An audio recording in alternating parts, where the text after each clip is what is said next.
Alors, on est parti pour du sérieux, mais du curieux surtout. Donc, on va vraiment s'informer dans le plaisir tout au long de cette matinée et de cet après-midi.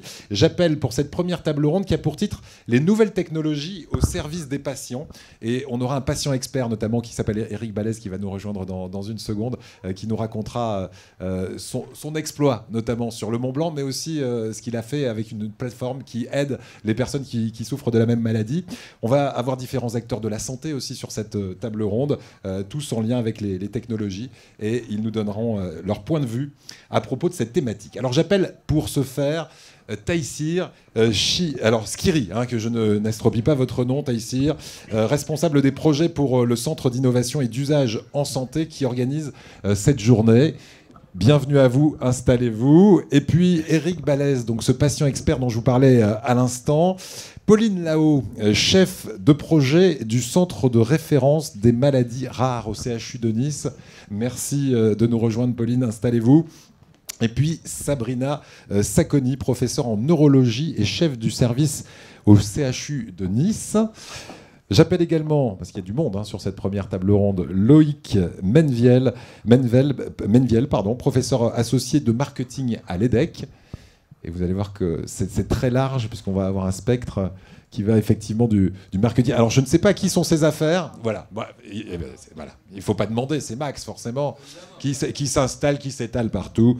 Et Bernard David, vous êtes médecin au Centre Mémoire de ressources et de recherche. Est-ce qu'il est avec nous? Oui, il est là, au fond de la salle. C'est installé près du chauffage. C'est pas bon signe, ça. Mémoire de ressources de recherche à l'Institut Claude Pompidou. Bienvenue à vous. Nous allons commencer cette table ronde par passer la parole à Taïsir Skiri. Vous êtes responsable donc des projets pour le Centre d'innovation et d'usage en santé qui organise cette journée. Tout d'abord, d'où est venue l'idée de cette journée, vous qui êtes au cœur du réacteur? Merci.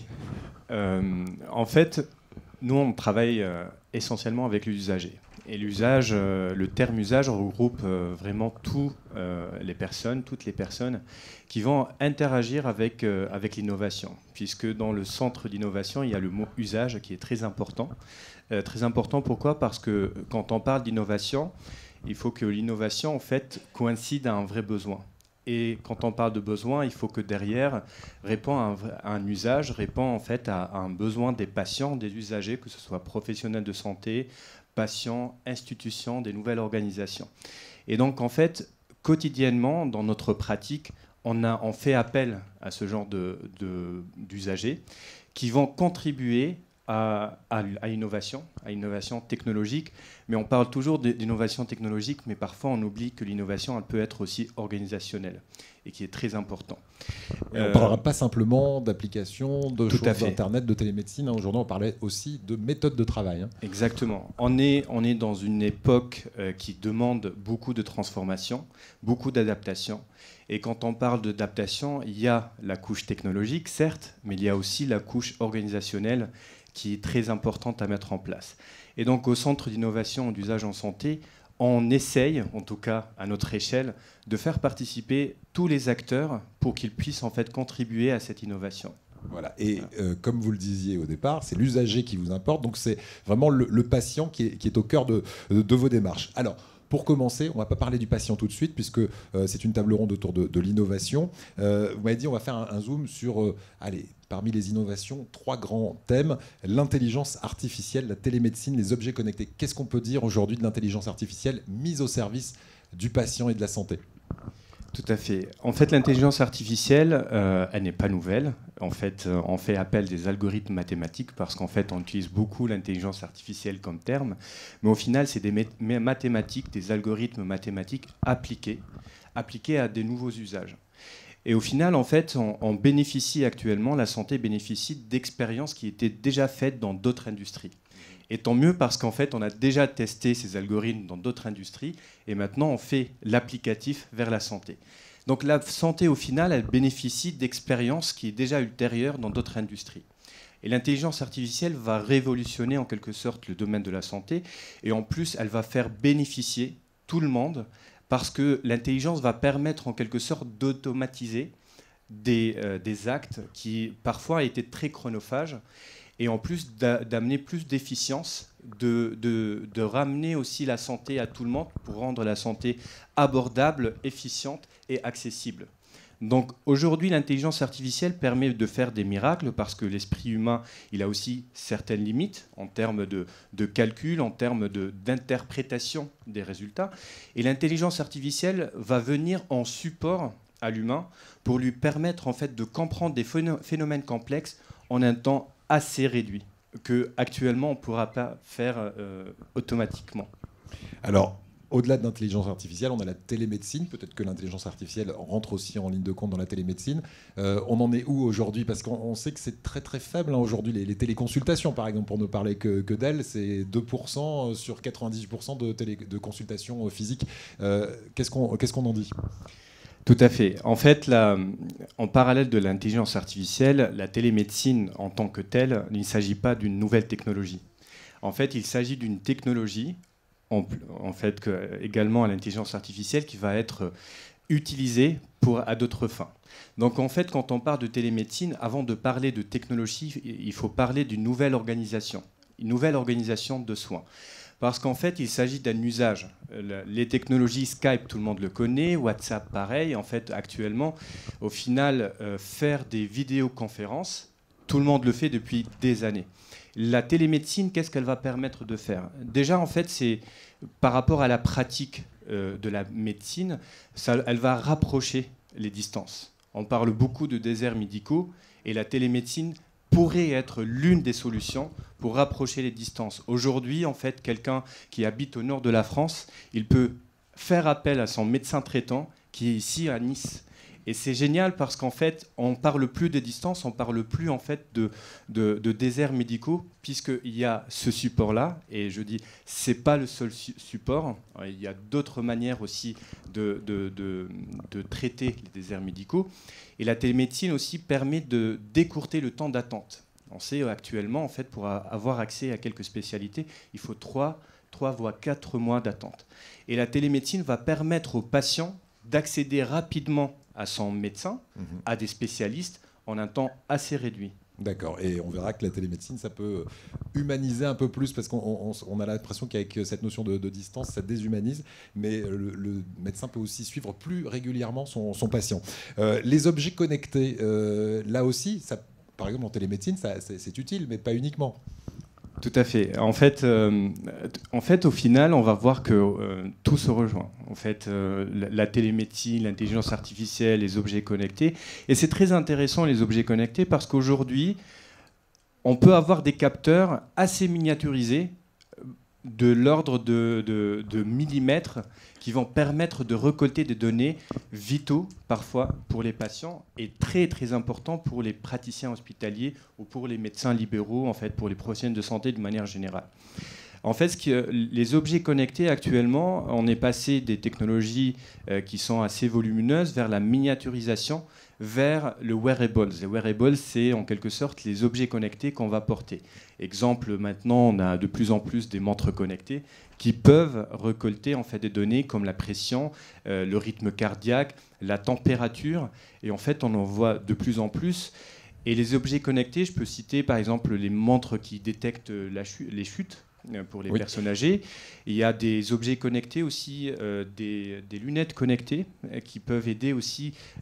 Ici, aujourd'hui, on a la chance d'avoir B2Bot aujourd'hui avec nous qui va, en fait, elle est juste derrière. Et en fait, tous ces objets connectés, au final, ils vont aider à la récolte de ces données-là qui vont être très, très importantes pour, derrière, établir des diagnostics, pas sur une fenêtre très réduite, mais une fenêtre très large en termes de temps. Voilà, et puis des nouvelles technologies en général qui rendent le patient plus autonome, et c'est le but. Vous me parliez par exemple d'une application qui s'appelle Doulou, qui permet, un, de se rassurer, et deux, de lutter plus efficacement contre sa maladie.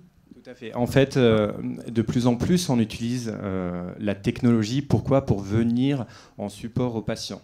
Le quotidien du patient aussi, il peut être.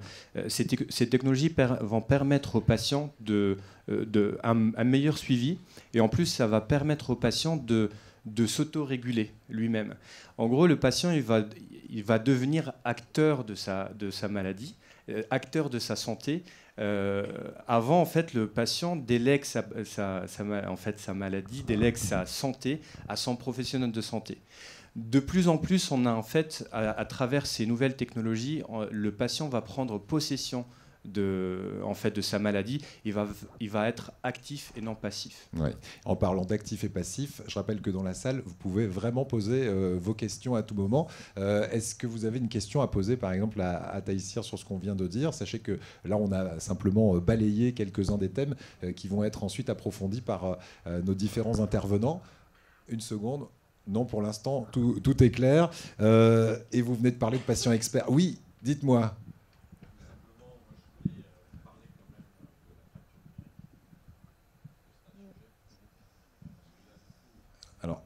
Alors, je ne sais pas si on peut faire passer un micro dans la salle pour qu'on puisse vous entendre. Voilà, Max va s'en occuper, c'est parfait. Merci beaucoup.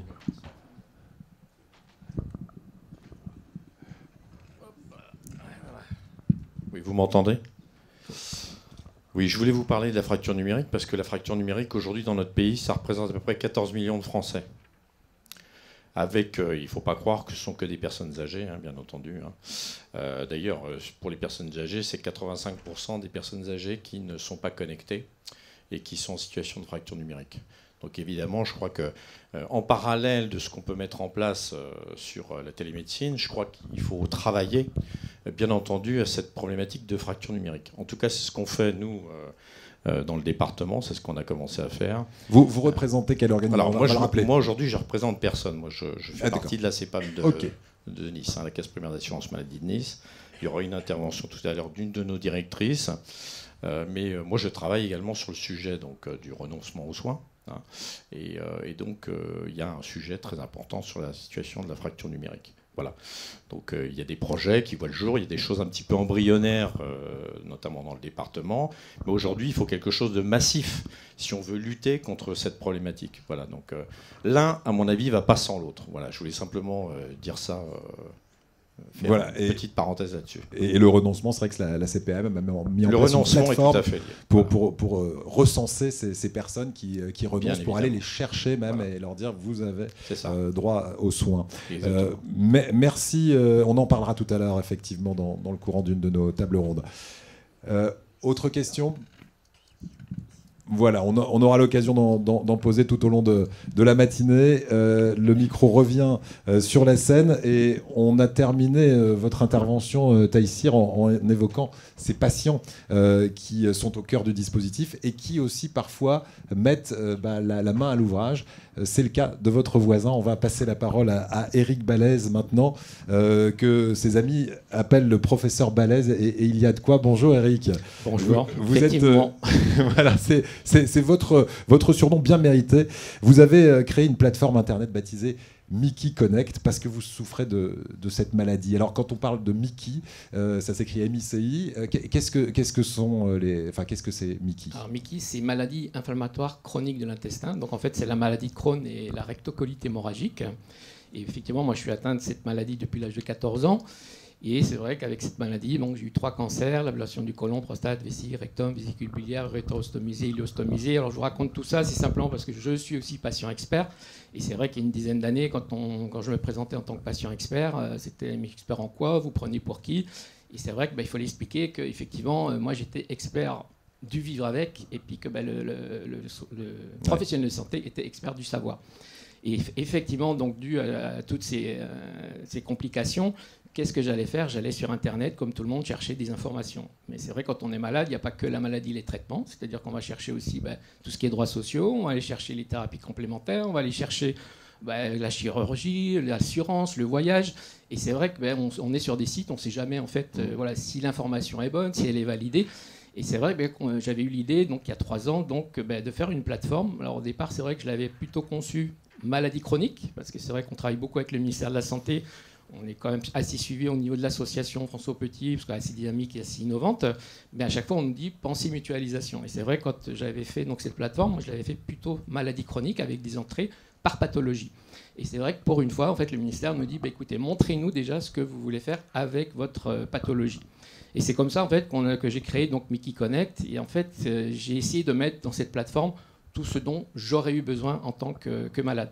Et c'est vrai que c'est une plateforme, et j'aime bien le dire, c'est une plateforme pour des malades, faite par des malades. Et ça, on part vraiment du concret, c'est-à-dire du terrain. Alors bien sûr, on a un comité donc avec des médecins qui vont valider l'information. On a aussi infirmières, on a une petite société DigiSanté qui nous aide donc, dans la construction des modules. Mais voilà, donc on essaye d'avoir vraiment sur une seule et même plateforme en fait toute l'information. Et quand je dis toute l'information, ce n'est pas que la maladie, les traitements, mais c'est tout ce qu'il va y avoir autour de la maladie.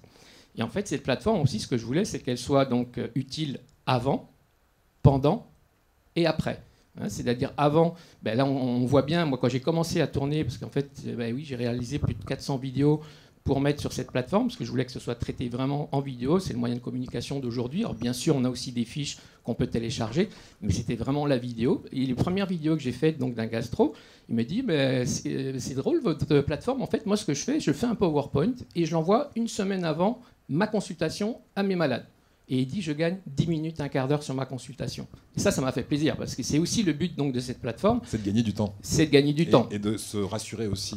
Oui, et puis surtout, ce qu'on aimerait, c'est gagner du temps, c'est pas pour faire plus de malades, mais s'occuper peut-être plus de ce que c'est de le psychosocial. Parce que c'est vrai qu'actuellement, les médecins, on leur fait faire des entraînements motivationnels, mais on ne parle pas beaucoup du psychosocial.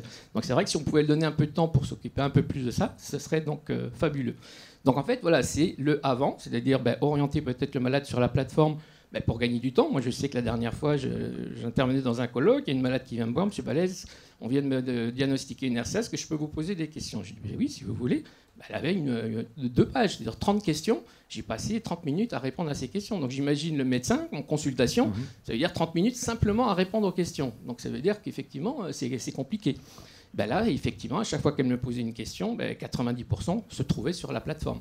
Donc si on peut orienter justement ces malades sur cette plateforme, on peut gagner du temps. D'accord. Donc c'est pour toutes les maladies chroniques, cette plateforme Non, pour le moment, justement, comme je vous l'ai dit, voilà, c'est vraiment spécifique. Mickey. Donc c'est pour expliquer, parce que si vous voulez, elle a 3 ans, donc on a mis 1 an à la construire, on va dire. Et là, ça fait 2 ans qu'elle est donc opérationnelle. Et on est quand même assez content, parce qu'en fait, en 2 ans, on a plus de 6000 membres, donc on ne pensait pas faire autant. On a quand même remporté le prix Galien, et on en est fiers, parce que c'est quand même un prix reconnu. Bravo. En plus, on était face à des start-up, à des laboratoires pharmaceutiques, donc c'est vrai qu'on est fiers aussi de cette promotion. Et après, donc, je reviens sur le avant, et là, on est en train de travailler aussi sur la préparation de ma consultation, pour essayer encore de faire gagner du temps justement aux médecins.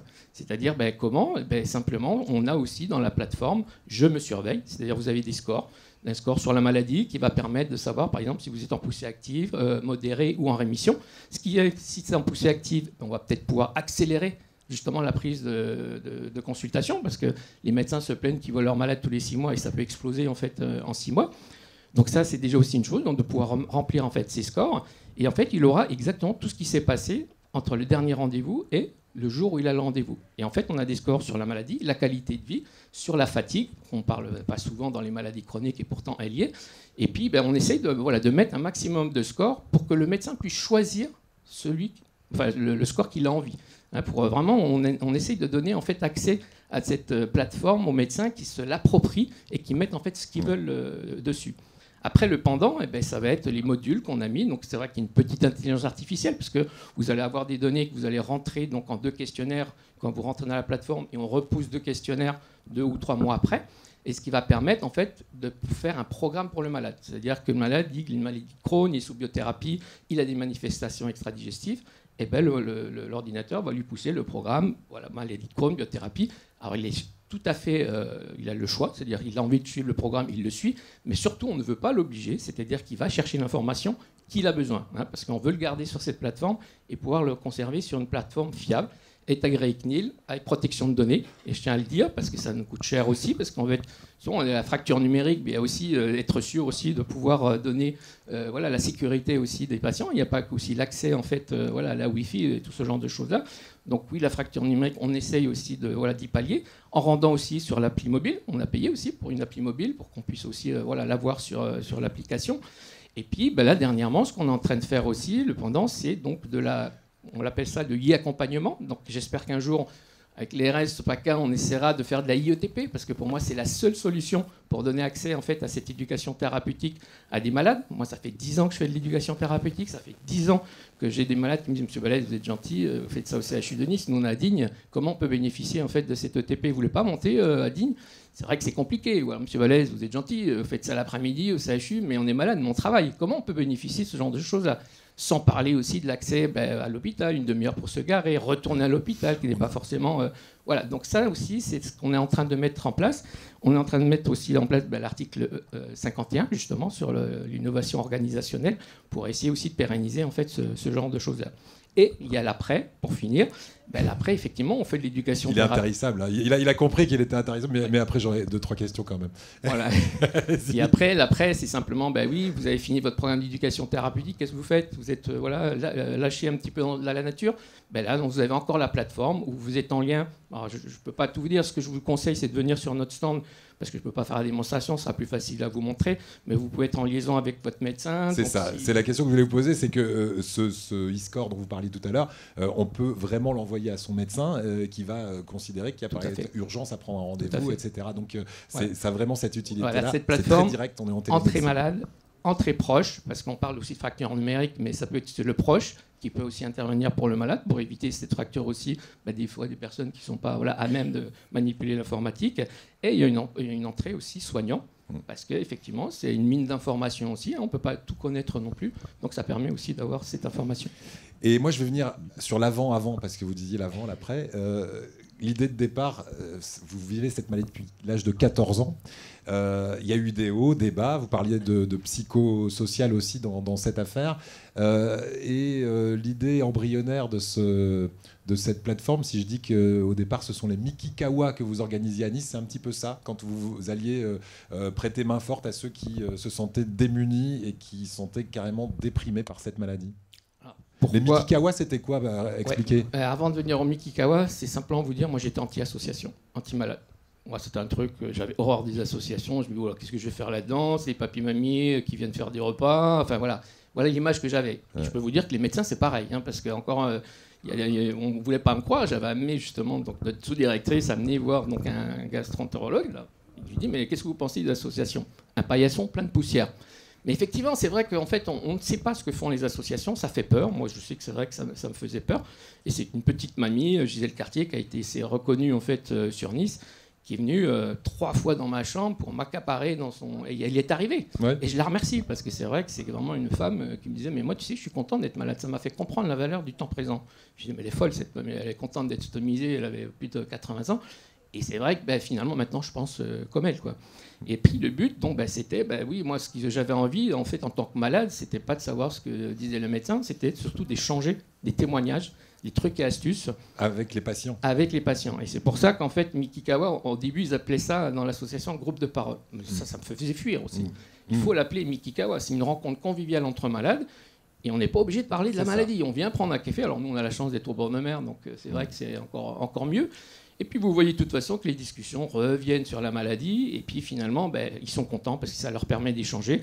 Et c'est vrai qu'on n'est pas seul. Tout à fait. Et en plus, c'est vrai que moi, j'étais quelqu'un qui ne forçait pas les gens. Maintenant, je les force. Je leur dis, mais venez une fois, vous verrez. Et je peux vous dire qu'il n'y en a jamais un qui n'est jamais revenu. Parce qu'effectivement, une fois qu'on a essayé, on a adopté. Ça existe encore, le Mikikawa, aujourd'hui ? Tout à fait. Nous avons donc bénévoles qui s'en occupent une fois par mois, en fait. C'est quand le prochain, là ? C'est lundi prochain.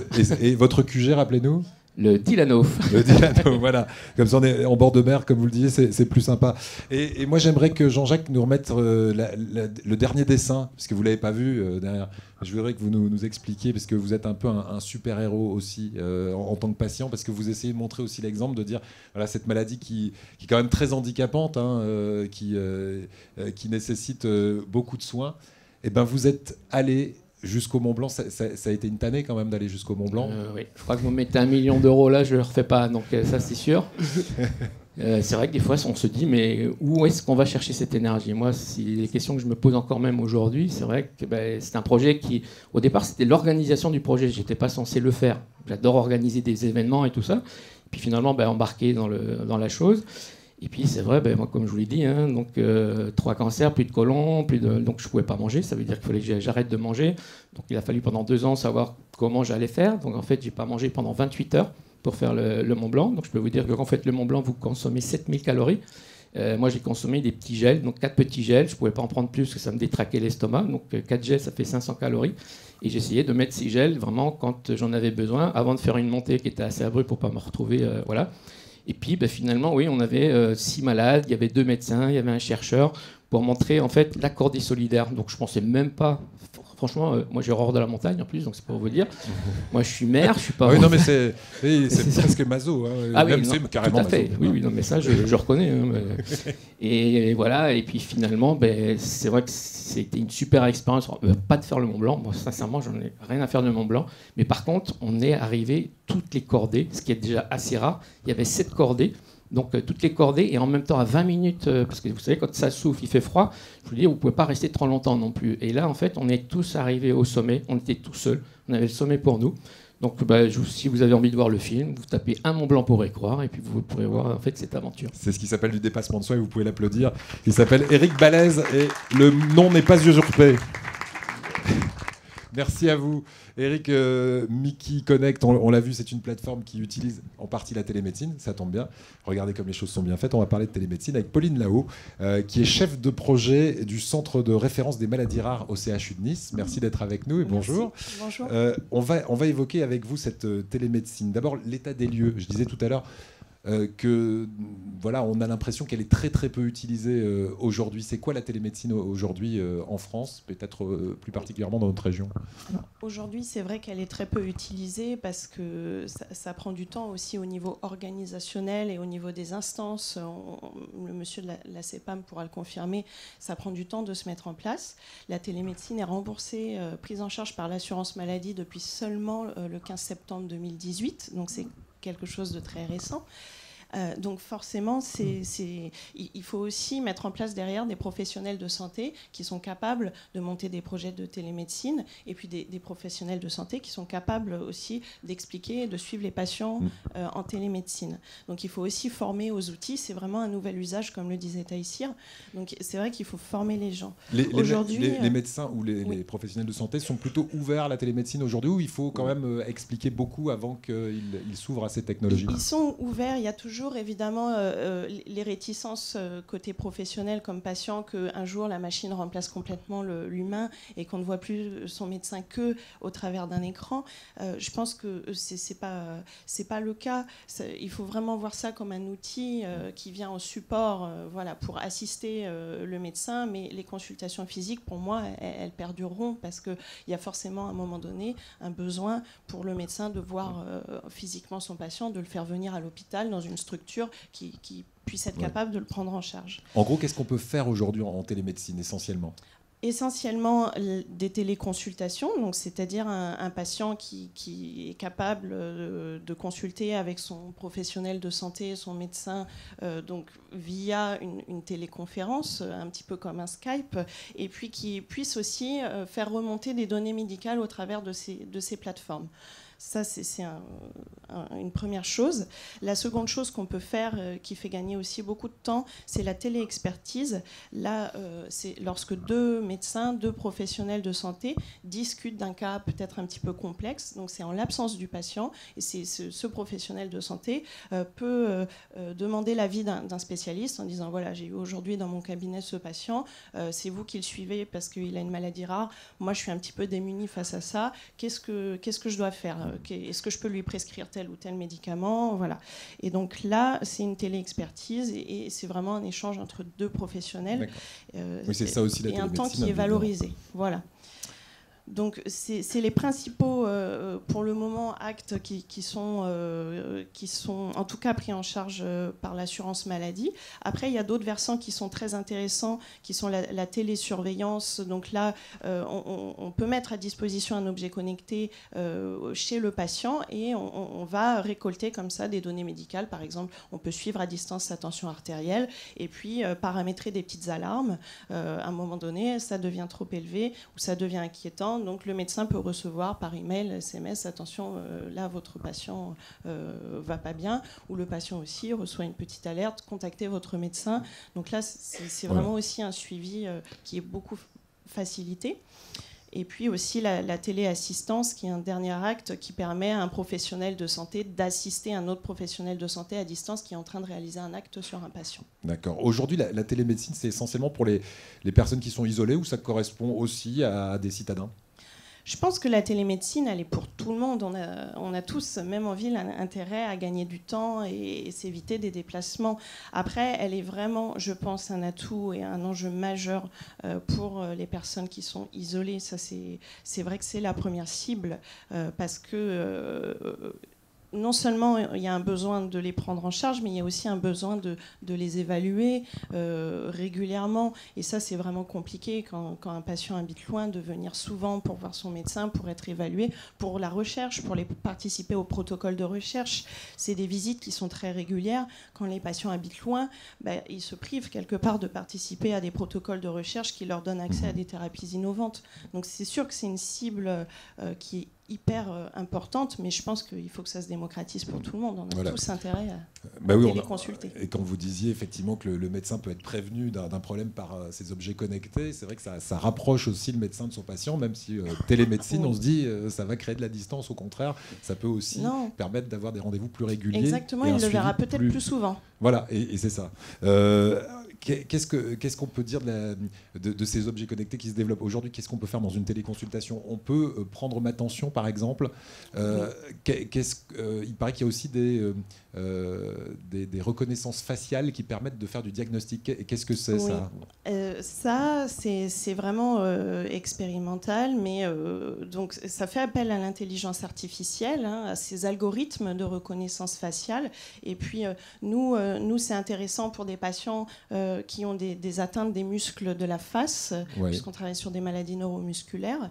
Et donc, ça permet peut-être de détecter plus précocement une atteinte de la face et donc de pouvoir peut-être diagnostiquer plus précocement une maladie, parce que l'algorithme peut être peut-être plus fin et plus sensible que l'œil humain et détecter des choses beaucoup plus tôt. Donc ça peut être des outils intéressants. Je sais que les collègues du CM2R aussi ont développé des outils de reconnaissance faciale aussi à distance qui sont intéressants. Et ils ont eu aussi des bons retours des patients. Ouais. Est-ce qu'il y a des questions dans la salle en parlant de télémédecine ? Est-ce que quelqu'un a fait déjà appel à la télémédecine ici, par exemple ? Et ben voilà, c'est bien les 2% dont on parlait tout à l'heure. Et pour répondre à votre première question, c'est vrai que l'état des lieux sur le territoire, c'est en train de se structurer. Pour l'instant, c'est pas encore énormément utilisé, mais dans les années qui vont venir, ça va se déployer dans... Il faut absolument que ça atteigne les hôpitaux périphériques, les maisons de santé et qu'il y ait un maillage territorial qui soit important. Mais pour ça, les professionnels sont en train de s'organiser en communautés pluriprofessionnelles de santé sur le territoire. Et les hôpitaux périphériques, les hôpitaux de l'arrière-pays, par exemple, sont évidemment inclus dans les projets de télémédecine. Donc le territoire est vraiment en train de se structurer et on va déployer la télémédecine en 2020, en tout cas dans les Alpes-Maritimes et en particulier dans l'arrière-pays. Puisque la fracture numérique dont parlait monsieur, elle existe réellement. Et effectivement, c'est hyper intéressant de pouvoir proposer une télémédecine au domicile du patient, mais ça ne va pas être possible pour tous. Donc l'intérêt aussi de faire un maillage territorial via les EHPAD, les maisons de santé, les hôpitaux, tous les professionnels de santé du territoire, c'est que peut-être le patient, au lieu de se déplacer jusqu'au CHU de Nice, il pourra aller dans son hôpital de proximité. Donc ça lui évite quand même, ça lui fait un déplacement, mais qui est quand même moins lourd. Et avoir les mêmes services que s'il était au CHU de Nice. Et il pourra téléconsulter le spécialiste de Nice depuis son hôpital de proximité. Merci beaucoup Pauline Lahaut. On va continuer à parler d'innovation avec vous, Sabrina Sacconi. On peut vous applaudir effectivement. Sabrina Sacconi, vous êtes professeure en neurologie et chef de service au CHU de Nice. Vous êtes collègue avec votre voisine. En parlant de télémédecine, on va parler avec vous de biomarqueurs pour commencer. Qu'est-ce que c'est un biomarqueur ? Les biomarqueurs, c'est des outils qui permettent de mesurer des constantes biologiques. On a des biomarqueurs qui peuvent être physiologiques, par exemple une prise de sang, ça peut te dire le niveau de glycémie pour un patient diabétique. Et aujourd'hui, on parle de biomarqueurs digitaux parce qu'on parle d'innovation. Donc là, du coup, on est sur quel type de biomarqueurs ? Les biomarqueurs digitaux, c'est des biomarqueurs dans lesquels l'information est récoltée à travers un outil digital. Par exemple, on peut avoir un système connecté de relève de la glycémie. Donc, c'est la différence entre les biomarqueurs biologiques et digitaux, c'est le fait qu'on peut avoir des informations plus constante, plus en continu. Donc, quand on observe un malade, nous, on prend une sorte de photo quand on est à l'hôpital, parce qu'on le voit dans une occasion donnée, dans un temps réduit. Et quand on a à disposition des biomarqueurs digitaux, l'avantage, c'est qu'on peut élargir notre vision sur sa vie courante, sur sa vie réelle. Et ça, c'est très important. Pourquoi ? Parce que finalement, on a à disposition de plus en plus de thérapeutiques innovantes pour soigner les malades, qui avant n'étaient pas soignés, mais simplement surveillés. Et pour évaluer l'efficacité de ces thérapeutiques qui sont très très coûteuses, pour vous donner un ordre d'idée, une thérapie pour un malade, ça peut coûter 500 000 €, 1 million d'euros, et on a besoin de savoir si cette thérapie est efficace, aussi pour des questions médico-économiques. Donc on a besoin, dans une maladie chronique où il y a une grande variabilité des manifestations des symptômes, d'avoir plus d'informations sur le malade, sur sa vie réelle, sur les choses qui, grâce à cette thérapie, par exemple, il arrive plus à faire.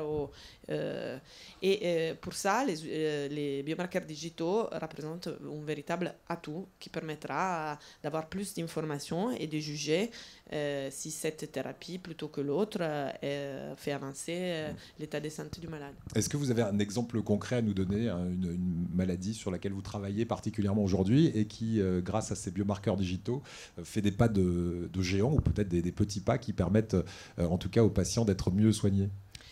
Là, on est tout au début. Il y a les premières au niveau international.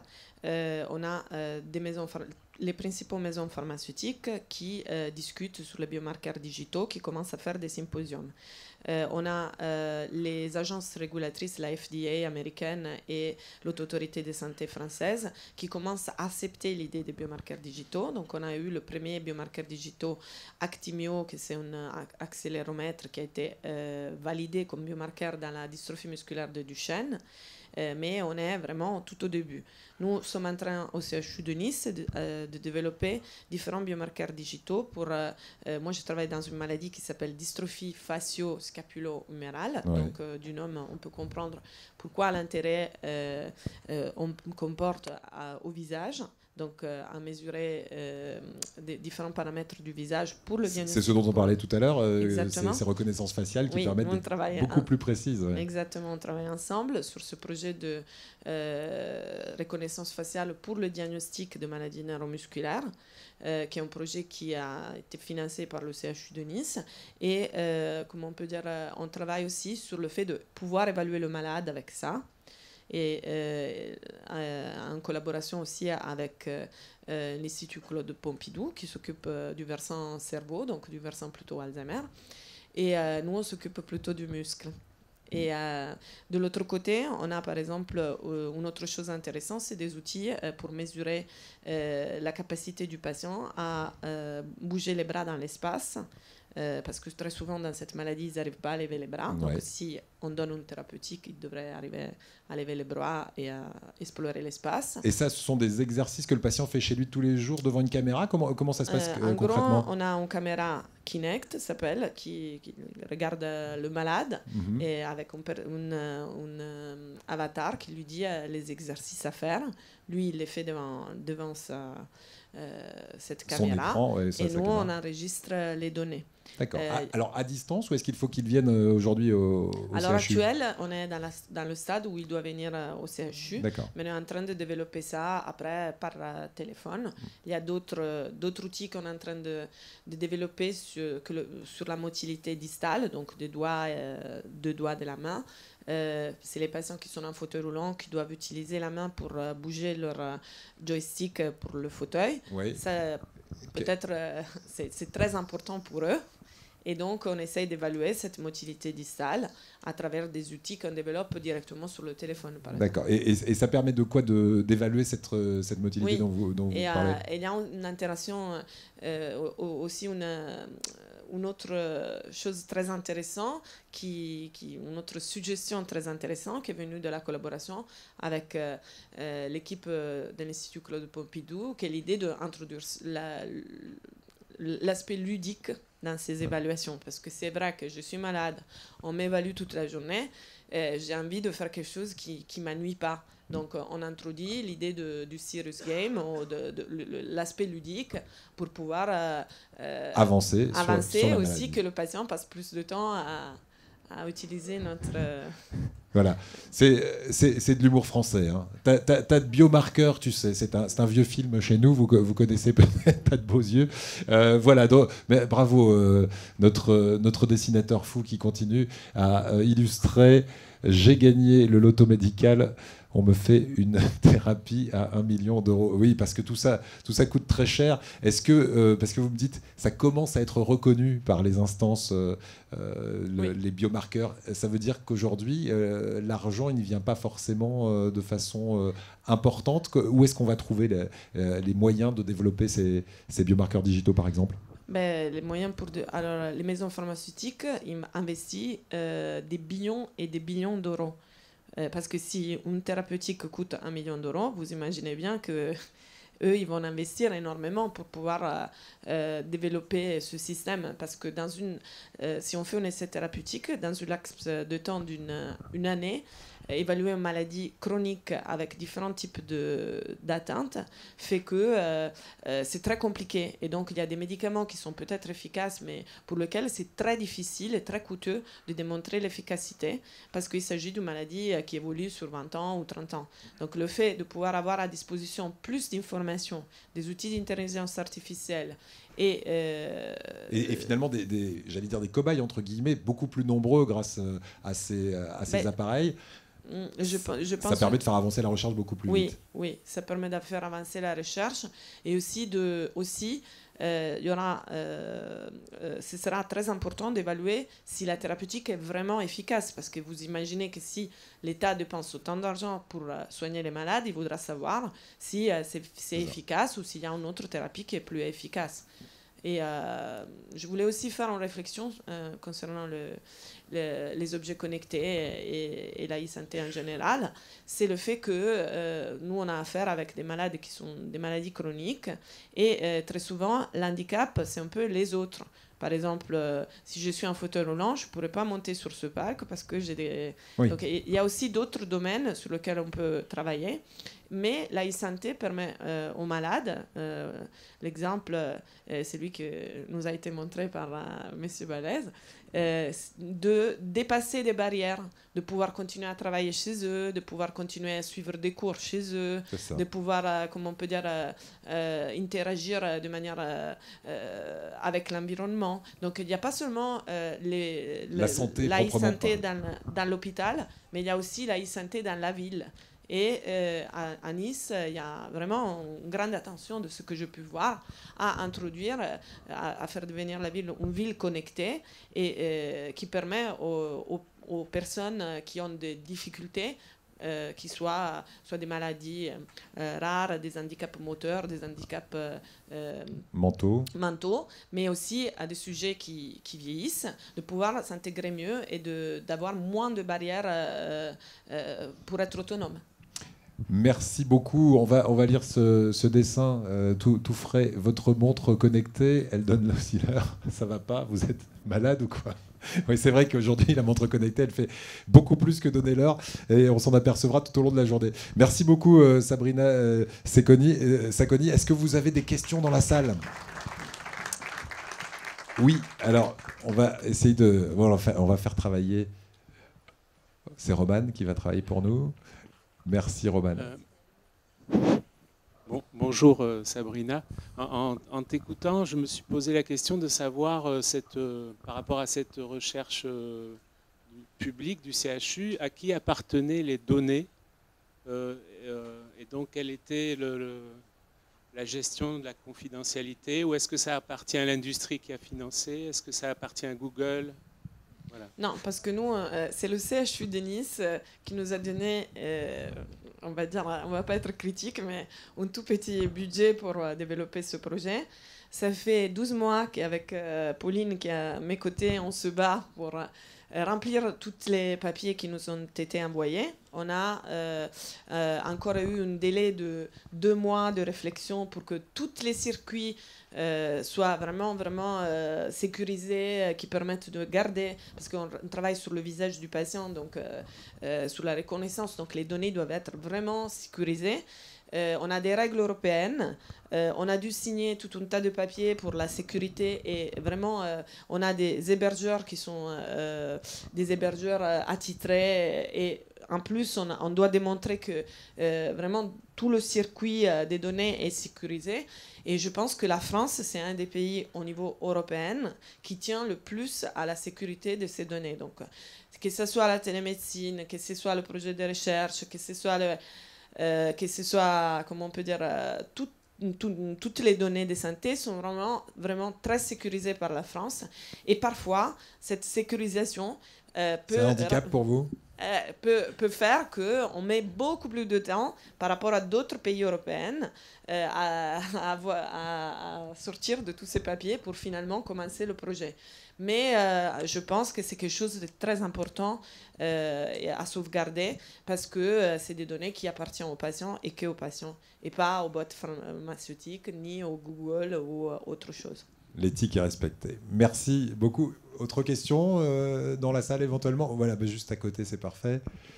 Luigi Flora, en fait, je suis co-directeur patient du centre d'innovation du partenariat avec les patients et le public de la faculté de médecine de l'Université. On se retrouvera ici cet après-midi pour une table ronde. Hein. Moi, j'ai 2 questions. La première, c'est au sujet de la démocratisation de la télémédecine et de tous ces outils-là.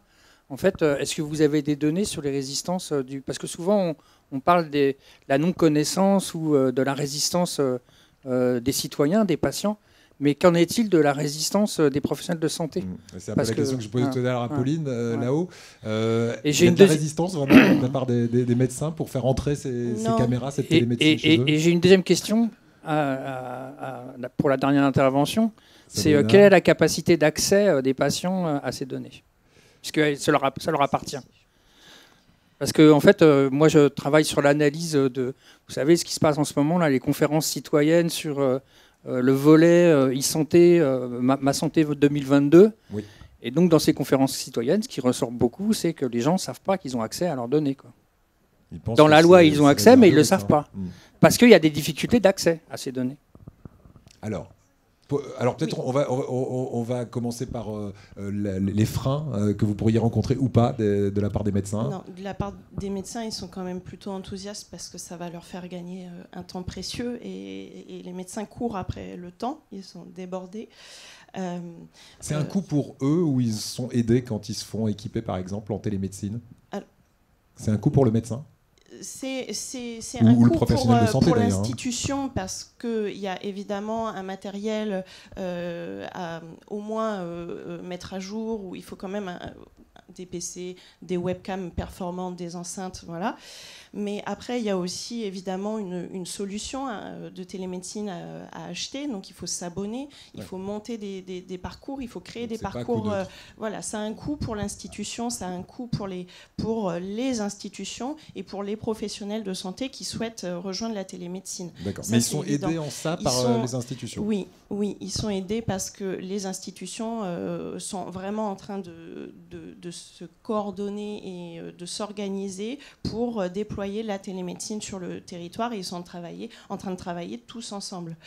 C'est vraiment quelque chose qui s'harmonise entre établissements et entre professionnels de santé. Ce n'est pas une démarche isolée, c'est vraiment une démarche aussi qui se fait avec les agences régionales de santé et avec les institutions. D'accord. Et donc les médecins, vous dites, sont plutôt pour se mettre à la télémédecine. Bien sûr, parce qu'ils vont gagner un temps précieux. Ça, c'est évident, parce que les patients, même avant, pour préparer la téléconsultation, pourront remplir à l'avance un petit questionnaire. Donc ça leur évite peut-être de le faire durant la consultation, et ils auront peut-être plus de temps justement pour répondre aux questions durant la téléconsultation, plutôt que de remplir encore beaucoup de papiers, le dossier médical. Tout sera interopérable entre le dossier médical informatisé du patient à l'hôpital et puis ces données dans la plateforme. Nouvelle organisation et gain de temps. Ouais. Ok, donc pour eux c'est du positif, et ils vont s'y mettre dès qu'ils peuvent, ils s'y mettent. La deuxième question de Luigi Flora, c'est effectivement, est-ce que les patients savent qu'ils ont droit à ces données, et est-ce que c'est pas un peu compliqué pour eux visiblement d'y avoir accès? Je voulais rajouter quelque chose à ce qu'a dit Pauline. Les médecins généralistes vont être remboursés quand ils demandent un acte de télémédecine. C'est-à-dire qu'il y a une valorisation du fait d'utiliser l'outil de télémédecine qui est mis en place. Et donc ça va aussi... C'est incitatif. Inciter les gens à participer. Et la deuxième chose, c'est l'organisation. Il faut qu'on fasse des organisations qui soient, qui permettent aux médecins généralistes d'accéder à tous les différents intervenants des différentes spécialités en même temps, la même journée, et non pas qu'on s'adapte un petit peu à leur emploi du temps, plutôt que eux qui s'adaptent à nous, parce que sinon ça ne va pas marcher. La deuxième question, c'était par rapport à l'accès des données. Ça vient un petit peu. Ça, c'est un changement vraiment de culture qui doit se mettre en place. Moi, j'ai travaillé dans différents pays. J'ai vu la différence du patient anglais par rapport au patient italien ou par rapport au patient français, par exemple. Dans le nord de l'Europe, le patient, depuis de nombreuses années, il est déjà habitué à se gérer son propre dossier, à avoir... collecter toutes ces infos personnelles. Aussi parce qu'il est beaucoup moins suivi, on va dire. Tandis que, par exemple, la réalité du patient français et de la médecine française, c'est plus que c'était le médecin qui était comme un père pour le patient ou mère, et qui s'occupait de tous ces papiers, qui souvent ne donnaient pas les informations. C'était le dossier médical, mais qui restait chez le médecin. Le dossier médical, c'était secret. Il ne fallait surtout pas faire des photocopies ou de donner l'information au patient. Maintenant, on est en train de révolutionner complètement cette information. Et je pense que, en tout cas, moi, je suis très en faveur que le patient s'approprie de son état de santé et qu'il interagisse. Parce que le patient, ça peut être une vraie force, non seulement dans la prise en charge, dans le développement de nouveaux parcours, de nouvelles organisations, mais aussi pour la recherche, parce que très souvent, c'est eux qui ont les meilleures idées. Et que donc, il faut, grâce à la communication, à l'information, informer le patient des droits qu'il a et de comment il peut accéder à ces données et de comment il peut être maître un petit peu plus de la situation. Donc vous le faites, vous communiquez dans ce sens auprès des patients et ça se démocratise. C'est une obligation, c'est-à-dire qu'avant tout acte de télémédecine, le patient doit consentir non seulement à l'acte de télémédecine, mais doit consentir au fait que ces données vont transiter dans la plateforme de télémédecine. Avant toute recherche médicale, on fait signer un consentement au patient dans lequel il autorise le médecin à récolter ces données. Depuis le règlement général européen sur la protection des données, le fameux RGPD, on a des DPO, donc c'est un peu technique, mais c'est DPO. Data Protection Officer, donc c'est des délégués. Donc au CHU, il y a un délégué à la protection des données. Le jour où et ça c'est écrit dans le consentement que le patient signe et il repart chez lui avec, le jour où il veut qu'on oublie, c'est-à-dire qu'il a le droit à l'oubli, qu'on efface ses données, ou le jour où il veut récupérer ses données, il doit envoyer un courrier à ce DPO. Alors, pour l'instant, je suis d'accord que ça reste compliqué, qu'il faut faire un courrier et que forcément, ça prend du temps et il faudrait peut-être faciliter cette procédure. Mais en tout cas, nous, on est tenu réglementairement à faire signer un consentement au patient et à lui donner un droit de regard sur ses données et un droit à l'oubli. Voilà. Vous pouvez peut-être répondre à cette question. C'est notre humoriste. Hein. Les données sont données ou vendues? Les données ne sont pas données ou vendues, et si ces données doivent par exemple être transmises à un labo pharmaceutique dans le cadre d'une recherche, on rappelle le patient, on lui explique le but de cette recherche, on lui explique pourquoi ces données par exemple vont être transmises ou vont changer, dont l'objectif d'analyse va changer, et il doit re-signer un consentement. S'il n'est pas d'accord, ces données, on les garde, et on n'a pas le droit de les revendre, on n'a pas le droit de faire du business avec ces données. J'imagine que ça arrive rarement. Il y a peu de patients qui s'opposent à ce qu'on donne les données, puisque c'est dans l'intérêt peut-être de l'avancée de la maladie. Exactement, dans la mesure où c'est bien expliqué et où on utilise les données dans le but qui est de la recherche, et pas pour faire autre chose, pas pour les mettre sur Internet, pas pour les revendre à des labos pharmaceutiques et on ne sait pas ce qu'ils vont en faire. Oui, il n'y a jamais de problème, et nous, on est garant de ça. C'est-à-dire que le professeur Sacconi l'a bien dit, les données appartiennent aux patients. Nous, on est responsable de sécuriser et traiter ces données, et c'est pour ça qu'on a de nombreuses démarches réglementaires à faire, notamment auprès de la CNIL, qui prennent beaucoup de temps, qui nous rappellent, donc c'est la Commission nationale informatique et liberté, qui nous rappelle que les données, nous en sommes responsables, mais elles ne nous appartiennent pas. Très bien. Alors, vraiment, dernier mot, parce que Sabrina Sacconi, j'avais l'impression que vous aviez un mot En tout cas, à attention, parce qu'à chaque fois que vous utilisez votre portable, que vous dites oui, j'accepte, vous êtes en train de vendre vos données. Oui. Donc, ce n'est pas certainement dans le setting de l'hôpital qu'on va s'approprier de vos données ou de les vendre, mais beaucoup moins de danger que sur Internet quand on se balade. Dans votre vie quotidienne. On a bien compris. Voilà. Merci beaucoup, en tout cas, à vous, et bravo pour le travail que vous faites. On va ramener le micro ici, puisque nos deux derniers invités pour cette table ronde vont s'exprimer. Le premier d'entre eux, c'est Loïc Menviel. Vous êtes professeur associé de marketing à l'EDEC. Alors, on parle de plus en plus, on l'a vu, de santé connectée, de santé digitalisée. Mais qu'est-ce que ça veut dire exactement? Est-ce que vous pouvez déjà nous donner une définition, même si on en parle depuis tout à l'heure, très rapide? En fait, l'Organisation mondiale de la santé va définir tout ce qui est technologie de l'information et de la communication, qui va en tout cas chambouler la donne reliée au médical. Tout à l'heure, vous avez introduit ce propos avec les problématiques de la télémédecine, vous avez parlé d'intelligence artificielle. Derrière tout ça aussi, on peut intégrer les problématiques de big data, qui est un petit peu au travers des propos des uns et des autres. Quand on parle de déposer des données, laisser des données en tout cas derrière, c'est une quantité d'informations extrêmement importantes qui peuvent être utilisées après pour comprendre, mieux appréhender ce qui se passe vis-à-vis d'une maladie. Donc dans la logique en fait de la santé connectée, on va inclure, on l'a déjà mis en évidence, tout ce qui est problématique de télémédecine, historique en tout cas, hein. Professeur Maresco dès 2001, c'est pas nouveau, mais en tout cas les choses évoluent et les choses avancent. Et puis derrière tout ça, on va intégrer aussi tout ce qui est plateforme communautaire, plateforme de patients, soit gérée par des communautés d'associations de patients, ce qui est parfois la meilleure des choses, parce qu'on soulève aussi des questions extrêmement importantes vis-à-vis des data, etc. Soit possédée par des tiers, plutôt sur des objectifs mercantiles. On ne va pas être naïf dans cette démarche. Je ne vais pas parler de la France, je vais plus parler des États-Unis. Patient Like Me, 600 000 patients actifs aux États-Unis autour de différentes pathologies, que ce soit le diabète ou d'autres pathologies, de l'asthme et ainsi de suite. On le traduit par quoi? Par une sorte de Facebook médical. Et derrière, c'est une entreprise avec des objectifs financiers. Donc, à un moment donné, on peut se poser la question des data. Alors là, pour le coup, si c'est un Facebook médical, ça veut dire que pratiquement tout le monde a accès à vos données, quoi. Ah, bien évidemment. C'est ce que je dis toujours, c'est qu'à un moment donné, si c'est gratuit, c'est que c'est vous le produit. Et donc, dans cette démarche, ces acteurs, en tout cas, comme Patient Like Me, ils ont des objectifs financiers. Derrière, on ne va pas non plus être naïf, il y a des fonds d'investissement, donc il va falloir en tout cas générer du cash. Voilà.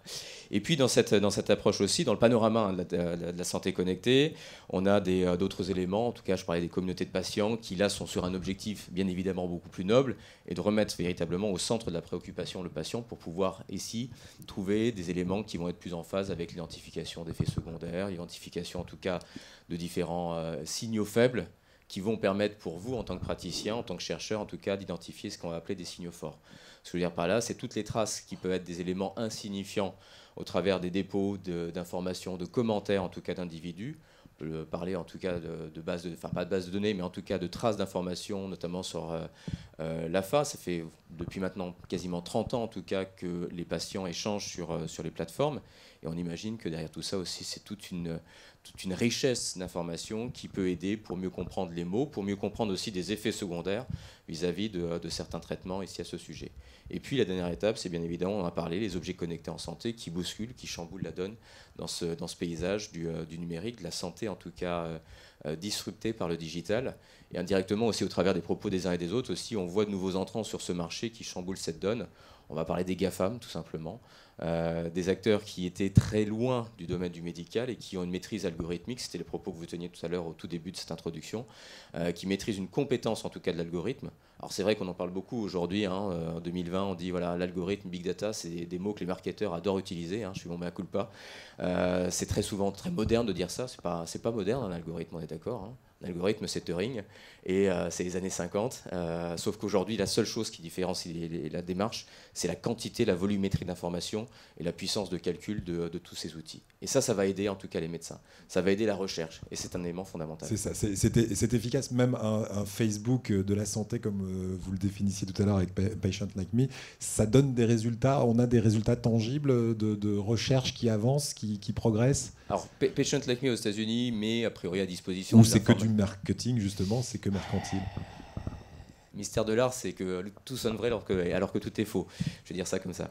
Dans la réalité, Patient Like Me est vraiment sur des objectifs de vouloir revendre ces informations à des laboratoires pharmaceutiques. Attention, bien évidemment, on est quand même sur une logique aussi d'anonymisation. En France, on a poussé, vous parliez tout à l'heure, Pauline, de la CNIL. Sur les objectifs de la CNIL, c'est non plus l'anonymisation, mais la pseudonymisation des données qui joue un élément extrêmement important. Et pour lever le voile aussi sur tout un tas peut-être de préjugés qu'on puisse avoir, moi je ne suis pas du côté en fait, du CHU de Nice, mais derrière tout ça, en fait, vous êtes hyper respectueux et hyper sensible vis-à-vis de ces protections de données. Donc côté hospitalier, moi je ne me fais pas de soucis. C'est plutôt côté des industriels, où là, on peut lever une sorte de carton jaune en disant attention, qu'est-ce qui va être fait vis-à-vis de ces données. Donc en fait, la frontière est extrêmement ténue. Ouais. Et ça peut être un miroir aux alouettes parfois. Ça peut être un miroir aux alouettes. Il y a soyons clairs, des enjeux extrêmement importants. C'est pour ça que de plus en plus aussi, on voit sortir cette terminologie de l'éthique by design. Quand on sort et quand on développe des solutions digitales, c'est d'essayer d'inclure aussi à un moment donné des représentants de ces associations de patients, des acteurs en tout cas du domaine du médical, pour voir ce qui est codé, pour voir ce qui est mis en évidence, pour essayer d'avoir quelque chose avec un peu plus de transparence. Soyons clairs, tous ces outils, c'est souvent une sorte de boîte noire. On ne sait pas forcément ce qu'il y a, on ne sait pas forcément ce qui en fait. Et donc derrière tout ça, c'est de se dire qu'on va ouvrir ou on va intégrer des parties prenantes, notamment des patients, des associations de patients ou des représentants en tout cas qui puissent garantir leurs droits et d'ouvrir cette boîte et de montrer un petit peu ce qui se passe dans ce type de démarche. Tout en sécurisant. Tiens, donner gaffe aux GAFAM. En gros, c'est très bien résumé, Jean-Jacques. On est d'accord. On fait moins attention au CHU qu'au GAFA. En gros, c'est ça. Dernière question de ma part, mais je pense qu'il va y en avoir dans la salle. La santé connectée, c'est pour rester sur une note d'espoir quand même. C'est une valeur ajoutée ou pas dans le cadre de la relation patient-médecin aujourd'hui ? C'est une valeur ajoutée. C'est un élément, soyons clairs, de toutes ces communautés de patients. J'exclus là volontairement plutôt Patient Like Me, de type Patient Like Me. D'accord, on ne va pas stigmatiser en tout cas cette structure. Elle a aussi un rôle parce que ça permet aussi de renouer du lien social. Et c'est ça qu'il faut garder en tête. À un moment donné, la maladie, elle va isoler les gens. Et le seul moyen de pouvoir commencer à reprendre du contact, du lien social, c'est aussi ces réseaux sociaux médicaux. On va les appeler comme ça. Et donc dans cette démarche, je vais trouver du support social. Je vais trouver de l'entraide. Que ce soit à nouveau sur des maladies de Crohn, diabète, etc. On comprend pour le patient, Mais aussi, on a oublié un autre acteur dans cette logique de la maladie. On a dit on remet au centre des préoccupations le patient. Ouais. Mais sur certaines maladies, tout à l'heure, j'ai vu le stand sur Alzheimer. On a oublié aussi les proches aidants qui jouent un rôle fondamental. Et ces supports, ces plateformes médicales, ces réseaux sociaux médicaux vont aider les proches aidants aussi à pouvoir parler, à pouvoir s'exprimer, à pouvoir un peu dédramatiser aussi un certain nombre de situations. Et puis c'est un rôle fondamental parce que vous avez mis tout à l'heure en évidence un terme qui est extrêmement important que nous on apprécie en marketing, c'est la co-construction. Et aujourd'hui, cette démarche vis-à-vis de ces réseaux sociaux médicaux, ça va permettre de mieux co-construire cette santé. Par mes pairs, je vais pouvoir retrouver ce lien social, je vais pouvoir retrouver du support social, et puis je vais pouvoir mieux développer, en tout cas, mon relationnel avec mon médecin. Eric Balès parlait tout à l'heure de gagner du temps, et parce que j'ai désamorcé certaines situations avec mes pairs, avec les autres patients, etc., je vais pouvoir aller plus loin dans cette relation avec mes professionnels de santé. Peut-être qu'il y a tout un tas d'éléments aussi sur lesquels, dans la relation avec mes professionnels de santé, je ne vais peut-être pas aborder certaines thématiques. Soyons clairs. Est-ce que c'est facile pour un patient d'aborder des problématiques reliées à sa sexualité ? Pas forcément. Dans ces cas-là, parler avec un robot, entre guillemets, c'est peut-être plus simple. Parler avec des autres patients au travers peut-être d'un écran, c'est peut-être un élément, dans un premier temps, sur certaines de ces thématiques, qui vont les mettre plus à l'aise. C'est quand même compliqué. Et puis, ça permet de mieux comprendre aussi, il y a d'autres aspects, il n'y a pas que la maladie. Eric faisait état d'un élément, c'est tout ce qui est droit social, les éléments en tout cas juridiques qui peuvent aussi aider le patient. Parce qu'il a été à nouveau mis sur le banc de touche vis-à-vis de sa maladie, quels sont ses droits auxquels il peut avoir affaire, parce qu'il n'est pas que patient aussi dans sa vie, il est aussi salarié. Et donc dans cette démarche, en tant que salarié, Eric le dit très souvent, c'est un élément fondamental, c'est de trouver aussi des éléments qui vont accompagner ce patient. Le mieux-être, c'est pas que traiter aussi au niveau thérapeutique, c'est aussi l'élément social, psychologique. Bien sûr. Bien sûr, et c'est vrai qu'en ça, les nouvelles technologies aident effectivement. Surtout, la pudeur peut aussi intervenir là-dedans. Merci beaucoup. Est-ce qu'il y a une ou deux questions ? Parce qu'on est pratiquement sur la fin de cette table ronde. Je crois que ça a été très clair. Ah, on a quand même une question. Allons-y. Est-ce qu'on a un micro à vous faire passer ? Oui, il arrive. Donc oui, tout à l'heure, je ne me suis pas présenté. Je suis médecin et je fais partie du centre d'innovation du partenariat avec les patients et le public. Et donc, je voulais poser une question qui peut réunir... Parlez bien dans le micro. Je voulais poser une question qui réunit peut-être plusieurs intervenants. C'était une question à Eric Balès. Je voulais savoir justement, puisque dans son site Mickey Connect, il y a des entrées pour les patients, des entrées pour les proches et des entrées pour les professionnels de santé. Je voulais savoir deux choses. Je voulais savoir, d'une part, le nombre de vues, le nombre de personnes qui accèdent aux différentes entrées pour se faire un petit peu une idée de la fréquentation du site. Et je voulais savoir si ce site avait été co-construit, si c'était seulement lui qui avait fait le site ou si le site a été co-construit entre patients, proches et professionnels de santé. Alors, la première question, si tu peux me la rappeler. C'était la fréquentation selon les catégories. Voilà, donc effectivement, comme je vous l'ai dit, donc, ça fait 3 ans, mais ça fait 2 ans qu'elle a été effective, parce qu'on a eu donc, une année de construction, donc ça fait 2 ans effectivement de la plateforme. Première année, on a eu 3000 membres, alors qu'on s'attendait à avoir 1000 membres. Et là, aujourd'hui, on est à plus de 6500 membres, je crois, sur la plateforme. Après, pour vous dire, donc, au niveau de la co-construction, oui, il y a 7 patients. Ah oui, pardon, la fréquentation. Alors, oui, très bonne question, parce qu'en fait, on a bien sûr toutes des statistiques en fait, sur cette plateforme, et on a donc différents modules. Et en fait, ce qu'on s'aperçoit, quels sont les modules les plus fréquentés, par exemple, ça va être l'alimentation, les droits sociaux, les thérapies complémentaires. Et puis, quand vous questionnez les médecins, c'est vrai qu'ils ne sont pas à l'aise sur ces 3 thématiques. Donc, ça veut bien dire qu'il y a un manque aussi d'informations sur ces thématiques. Donc, c'est vraiment les 3 qui sont les plus... et c'est pour ça que nous, on va mettre aussi le paquet, comme on dit, entre guillemets, pour vraiment apporter cette information auprès du patient. Moi-même, par exemple, pour les thérapies complémentaires, à chaque fois que j'en parlais à un médecin, « Oula, n'allez surtout pas là-dedans », qu'est-ce que je faisais ? J'y allais. Et je cherchais, et j'allais peut-être trouver tout et n'importe quoi. Donc il faut quand même donner de l'information aux patients. Donc là, on a un module bien-être, par exemple, où vous allez pouvoir retrouver la sophro, la relaxologie, la méditation pleine conscience, où vous allez avoir donc des thérapeutes qui vont expliquer comment ça marche, pourquoi, le prix moyen d'une séance, quelle formation il faut faire. Et derrière, j'ai été en fait enregistrer des podcasts, c'est-à-dire que vous avez des podcasts de 2, 5, 10, 15 minutes où vous allez pouvoir essayer. Il s'avère que moi, même, ça fait quand même 40 ans que je suis malade, et il n'y a que 4 ans, j'ai découvert la méditation pleine conscience. Et je sais que ça me fait du bien. Oui, il m'a fallu plus de 30 ans pour savoir ce qui me convenait. Là, ça leur permet au moins de tester et de voir un petit peu ce dont ils ont besoin. Donc ça, c'est sur la fréquentation des modules, en tout cas, qu'il y a sur notre plateforme. Fréquentation par catégorie. Alors la catégorie, oui, je l'ai, mais je ne les ai pas en tête, parce que ça, par contre, je pourrais vous le donner sur notre stand. On a effectivement, c'est vrai que c'est une mine d'informations, puisque je vous dis, on fait 2 questionnaires à l'entrée, 2 questionnaires qu'on pousse après, donc 2 ou 3 mois après. Ça nous permet de savoir l'âge des personnes qui fréquentent en fait, donc la plateforme, de quel type de personnes il s'agit. Enfin, on a toutes les données. Donc c'est vrai qu'on a une mine d'informations.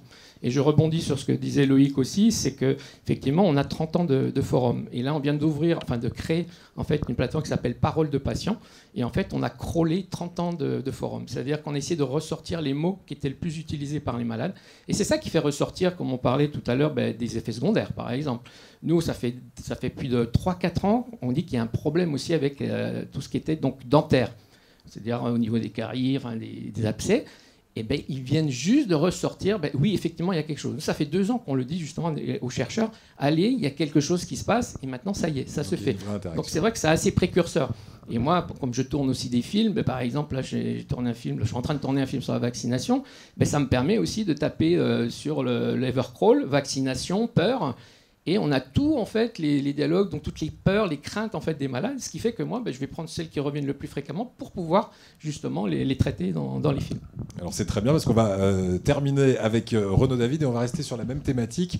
Renaud David, vous êtes médecin au Centre Mémoire de Ressources et de Recherche de l'Institut Claude Pompidou. Et pour rebondir sur ce qu'on disait à l'instant, y a-t-il un intérêt pour vous des nouvelles technologies dans la prise en charge des maladies parce que vous aussi, vous étudiez énormément sur le patient, parfois à distance aussi, avec les nouvelles technologies, la télémédecine. Alors, je vais essayer de répondre sur plusieurs aspects, parce qu'effectivement, je pense qu'il y a un intérêt à différents niveaux. Et je vais donner des exemples pour l'illustrer. Un premier exemple, c'est sur les thérapeutiques. Dans la maladie d'Alzheimer, on entend beaucoup d'effets d'annonce sur les thérapeutiques qui sortent, et puis en fait, souvent, il n'y a rien qui marche. Alors pourquoi ça ne marche pas parfois ?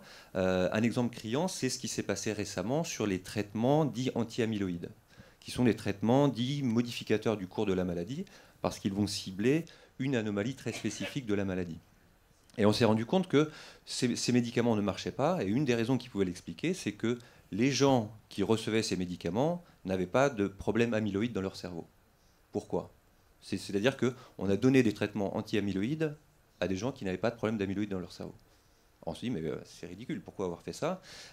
Et c'est parce qu'à un moment donné, le diagnostic de la maladie d'Alzheimer se faisait sur des critères qui étaient pauvres.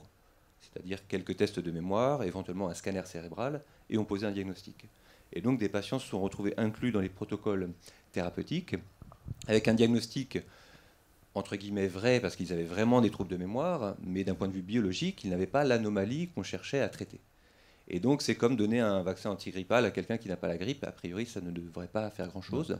Et donc l'intérêt d'améliorer les outils de diagnostic, ça va permettre à un moment donné, c'est ce que disaient Sabrina et Pauline, c'est de mieux phénotyper, de mieux diagnostiquer les personnes.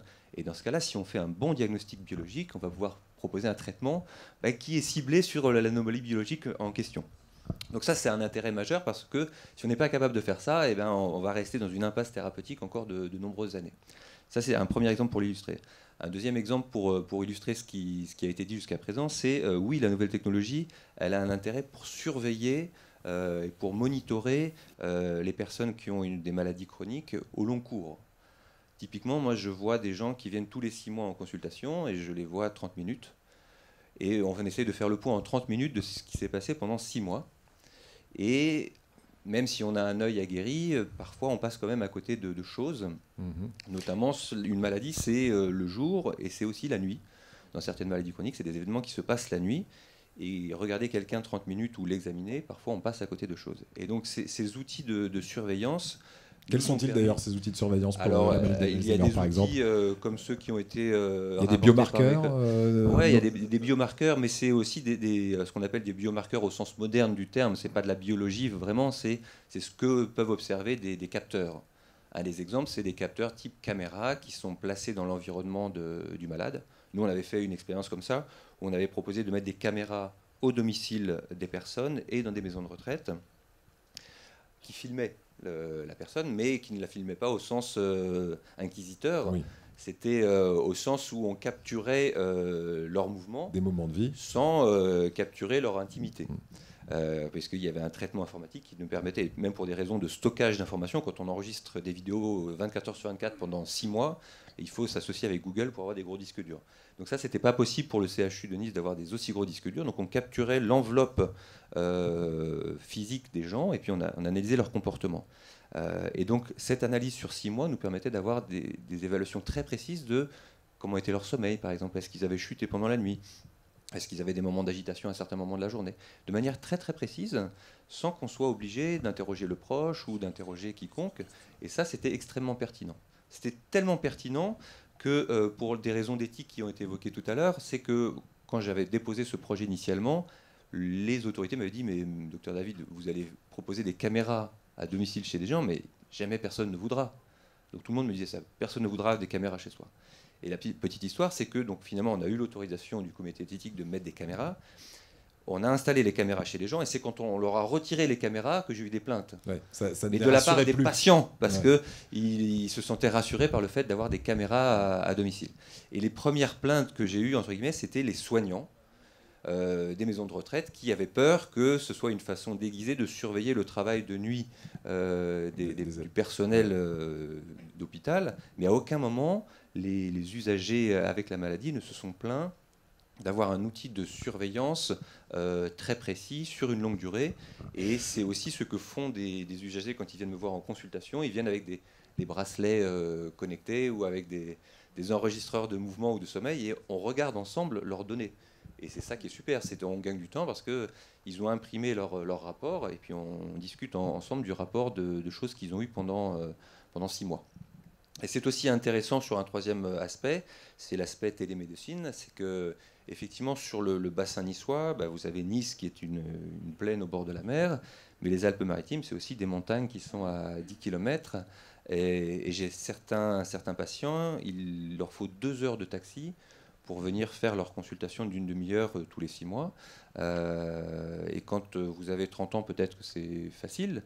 Quand vous en avez 85, c'est plus difficile de faire 2 heures aller et 2 heures retour de voiture pour 30 minutes d'observation.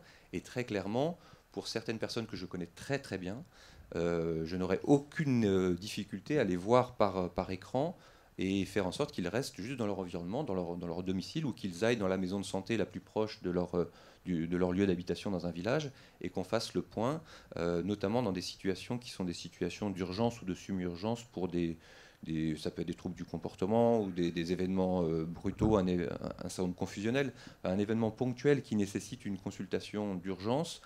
C'est très difficile dans beaucoup de services hospitaliers d'avoir une consultation d'urgence par un spécialiste sans avoir recours au passage aux urgences. Et donc ce type de solution en télémédecine me paraît primordial pour le bien-être des personnes, surtout quand elles sont un peu éloignées dans l'arrière-pays. Voilà, et pour s'occuper du cas par cas, parce qu'on sait qu'une maladie d'Alzheimer n'est pas la même d'un patient à un autre. Est-ce que, et c'est ma dernière question, parce qu'il est déjà 11h, c'est l'avenir pour votre spécialité, notamment les nouvelles technologies, la télémédecine, pour arriver un jour peut-être à vaincre la maladie d'Alzheimer? Est-ce qu'on arrivera à aller beaucoup plus vite vers la solution grâce à ces technologies? Alors, possiblement en intégrant l'idée que les maladies sont quand même des phénomènes biologiques et que les choses doivent être menées de concert. C'est-à-dire qu'on a un besoin d'avoir des biomarqueurs, c'est ce qui avait été dit par Sabrina, c'est-à-dire que le biomarqueur va nous aider en tant que clinicien à améliorer notre compréhension des symptômes. Et en parallèle, on doit avoir des outils plus performants qui analysent la biologie des troubles qui s'opèrent. Et les deux doivent pouvoir se corréler ensemble pour aller vers une meilleure compréhension de la maladie. Donc indéniablement, il faut les deux, mais la biologie doit continuer à évoluer au même titre que le biomarqueur, on va dire, physique. Merci. Question dans la salle pour achever cette table ronde. Il faudrait peut-être, de façon à ne pas inquiéter inutilement ceux qui ont des troubles mémoriels, dire un mot sur la plaque amyloïde, dire ce que c'est. C'est vrai. On peut peut-être éclairer ce point-là parce qu'on a commencé par ça. Alors, je vais tout de suite vous rajouter, presque tout le monde en a un peu. Donc comme ça, il n'y a pas de jaloux. Et il y en a qui en ont plus que d'autres. Et c'est une anomalie biologique qui est une des hypothèses dans la maladie d'Alzheimer. C'est-à-dire que dans la compréhension des phénomènes qui amènent à la maladie d'Alzheimer, on a identifié plusieurs phénomènes. Probablement qu'on ne les connaît pas tous, parce que des traitements très spécifiques de la plaque amyloïde n'ont pas résolu les problèmes de la maladie. Donc, c'est-à-dire qu'il y a probablement d'autres hypothèses qu'on essaie de découvrir petit à petit. Mais donc, pour le synthétiser, c'est quelque chose qu'on a tous possiblement en petite quantité, qui peuvent s'expliquer par différents types d'anomalies, et que ce n'est pas spécifique à la maladie d'Alzheimer, on le voit dans d'autres pathologies dites neurodégénératives, mais c'est un marqueur qui actuellement est un des plus fiables, avec un autre marqueur qui s'appelle la protéine Tau dans l'analyse de la maladie. C'est clair, Max? Oui, alors, oui, une dernière. Allons-y avec le docteur là-haut. Pas docteur. Ah, mais j'ai envie de vous appeler du CHU. Non, alors très vite parce que c'est l'heure, mais c'est justement pour rebondir sur ce que viennent de dire Loïc et Renaud, sur le fait que les caméras ont été hyper bien accueillies par les patients. On parlait de la pudeur et des informations un peu sensibles. Je discutais avec des collègues de l'ICP aussi qui font passer des tests neuropsy à distance. Et en fait, ils ont vraiment une surprise. Ils ne s'attendaient pas du tout à ça. Mais les patients sont allés beaucoup plus dans des détails intimes par caméra interposée que face aux professionnels de santé. La blouse blanche peut parfois impressionner le patient. Et du coup, ils ont eu des résultats qui étaient à l'opposé de ce à quoi ils s'attendaient. Et ça a été hyper bien accueilli, au contraire. Voilà. Taïsir, vous avez également un petit mot mot très rapide. Juste pour vous dire que la santé de demain se construit aujourd'hui. Et que la santé, en fait, elle n'est pas réservée qu'aux professionnels de santé. La santé de demain, c'est une santé participative et collaborative. Et je pense qu'aujourd'hui, la présence des associations de patients, elle est très importante parce que c'est avec eux que la santé de demain va se construire. Et il ne faut pas que les patients soient juste spectateurs de la santé, il faut que tout le monde soit vraiment autour de la santé de demain et de la construction de la santé de demain. C'est en co-construisant qu'on va arriver à un système assez efficient à la fois pour les professionnels de santé, mais aussi au bénéfice des patients et de leurs proches. Voilà, et le patient toujours au cœur du projet. Merci beaucoup à vous 6. Prochaine table ronde dans un quart d'heure. Voilà, un petit quart d'heure. On se fait une petite pause café entre-temps et on revient pour parler de la ville et de l'hôpital, ces liens entre ville et hôpital et comment, là encore, pour parler du patient, prendre encore mieux en charge le patient. On se retrouve dans un quart d'heure. Merci beaucoup à vous tous.